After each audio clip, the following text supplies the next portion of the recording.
mandatory sentencing, does it work? Or will it create more problems than it solves? Rose Bishop has more. Yes, I do, Pat. Jesus! How long have you been here? A while. Sorry, Rose Bishop, everyone! Sorry, Rose. I assumed we were going to throw to like a pre-recorded piece that you put together before.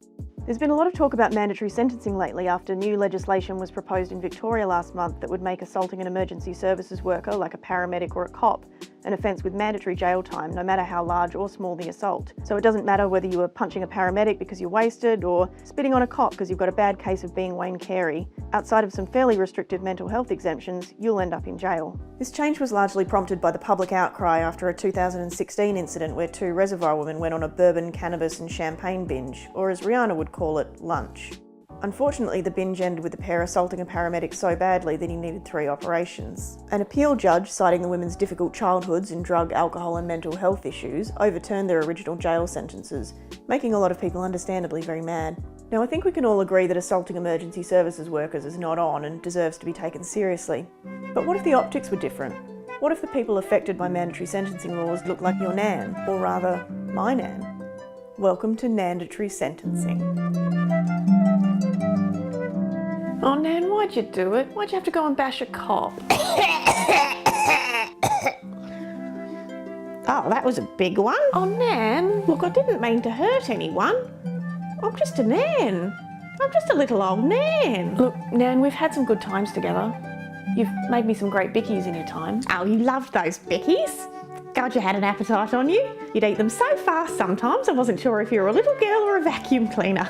Whoosh! But now's not the time for that, Nan. You're looking at 6 months in jail, minimum. But I just sort of tapped him with me cane. Well, it was a bit more than that. I won't survive in there. Look, the point is you can't get out of it, Nan. You're going to jail. By the time I come out, I'll have Probably be dead. missed the meet and greet with Costa from Gardening Australia. Oh, or that, yeah. Those tickets cost me a whole pension cheque. Well, you should have thought of that before, shouldn't you? Oh well, dear. I'm sure it's for the best. At least it'll stop other Nans from bashing cops. Actually, Nan, all the research shows that mandatory sentencing doesn't actually reduce crime rates. In fact, when the Northern Territory introduced mandatory sentencing for property crimes in 1997, property crime actually increased. When the law was then repealed in 2001, property crime rates decreased again. Oh well, I'm sure it'll save a bit of money locking me up rather than paying to rehabilitate me from the hardened criminal I've become. Well, Australia has one of the highest per capita spends on incarceration in the developed world. Non-custodial sentences geared towards rehabilitation are cheaper and more effective, and Australia does not have Rihanna money to spend on locking more people up. Look, love, fair's fair.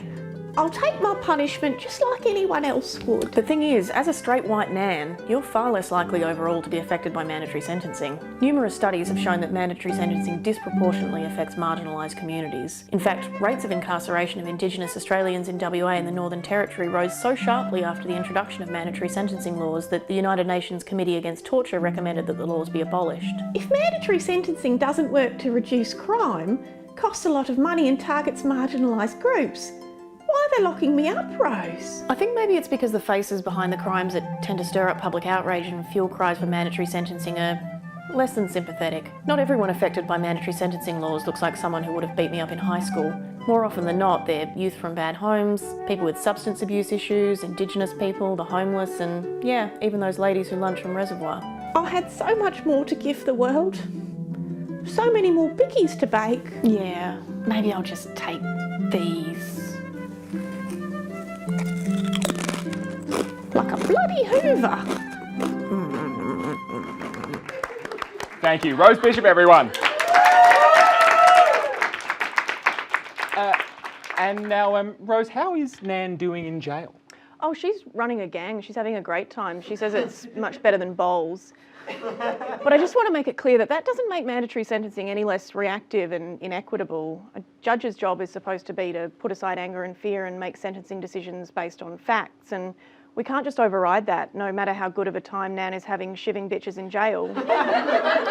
You've just got to ask yourself, what would Rihanna do?